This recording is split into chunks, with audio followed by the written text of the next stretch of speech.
Hello, in this video I want to show you how to use the copy and paste on your Asus Chromebook.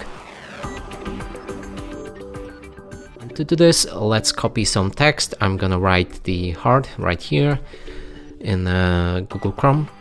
Now you can select the entire text by double clicking on it, then click on the Alt and simply click on the text again with your mouse track. And here you can use a copy.